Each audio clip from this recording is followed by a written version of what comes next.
The counterculture of the 1960s and 70s was a cultural phenomenon in which resistance against the mainstream culture became widespread. It is a vague term that's meaning covers anything from civil rights activists to hippies to Andy Warhol. From the contemporary perspective, we view this as being a particularly transformative time, and we tend to view it in terms of the art and music of the time. I've conducted interviews with some women who were involved with counterculture at the time to see what they think. Were you or anyone you knew involved with political activism at the time? What was that like? Yes, I was. In college, I joined the Students for Democratic Society, and this woman I just was the person who was heading that up. And I happened to look her up a few years ago, so I knew she was out there. And she is still doing her stuff. She's very, very actively involved, and she's won an award called the Athenia International Global Award, and other people that have won it, like Ruth Bader Ginsburg and Condoleezza Rice were awarded this. But she's still busy. She works with the National Council of Negro Women. She's dean of the Herndon Directors Institute. She's just still very involved, which is very amazing to me because she's the one who kind of got me on board. So in college, there were a group of us that were anti-war people.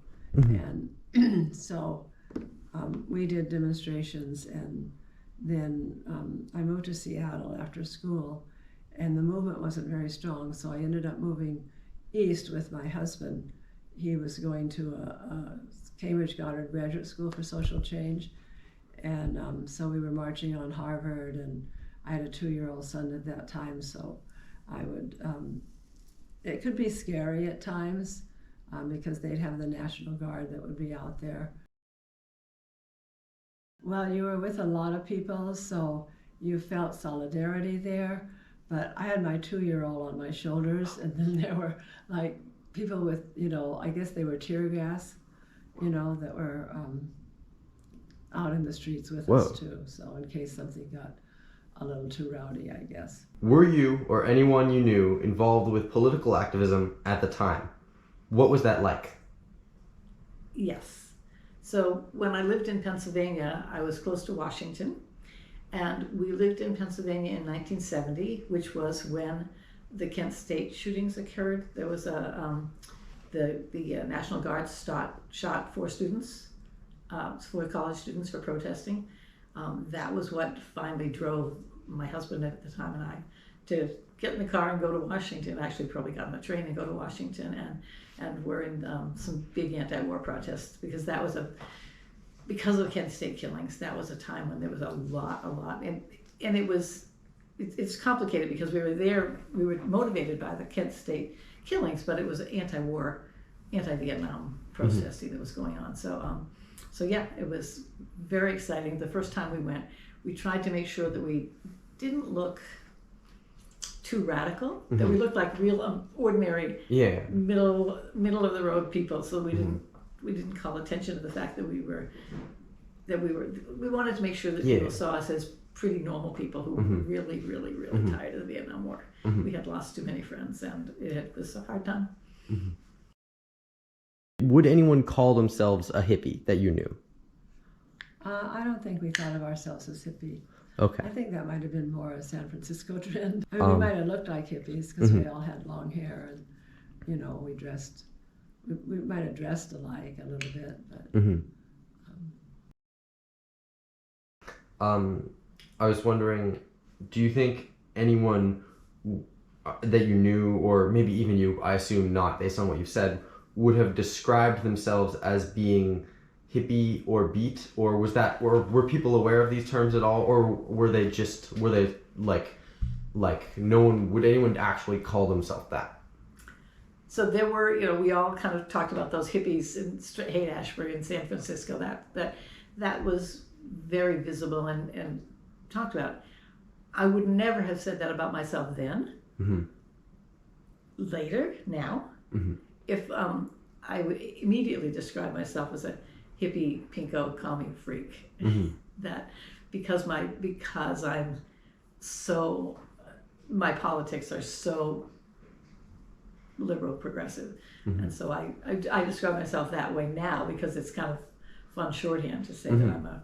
That would have been a descriptor that would have been used by politicians about why they didn't like didn't like people who were in the streets protesting. That would have been a phrase that might have been used, and so I use it for fun because it's it wasn't. I don't think of it as being sort of there were the hippies and there were not hippies. I don't think of it that way then, but it's certainly I grab onto that notion. I wasn't anything like the people who were smoking pot in San Francisco. That was not me. Okay, so would you say that like there's like a big fine line between like what you seemed to call the serious people and the people who are smoking pot in San Francisco? Is there like a big divide between them, or are they like closer? I think it's a giant spectrum. Okay. I really think it's a giant spectrum. There were people who were just. I mean, I didn't go to Woodstock. We actually got in the car to go to Woodstock. We heard the traffic was terrible, and we went home. But my brother was there, with a migraine the whole week. So that there were people like us who were there. There were people who were there who were smoking pot the whole time. There was so. If you just describe the people who were at Woodstock, you would see the full spectrum. If you describe the people that were in Washington when I was protesting, you would see the whole spectrum of people who were, I'm trying to think of some of the known political extremists, the Chicago 8. When I was at Cornell, there were two priests, the Berrigan brothers, and they were very radical anti-war, and they burned draft records and they spilled blood on draft records and things like that. And so there were people doing that kind of stuff. I was close to those. I mean, I was connected to those people. But there was the whole spectrum of sort of people who just got up and went to work every day but felt really strongly about this stuff. I went to Washington for the weekend, and there were people who were out doing drugs all the time. So that, Yeah. I don't see hard lines. I see because we really cared about what was going on around war, around students' rights.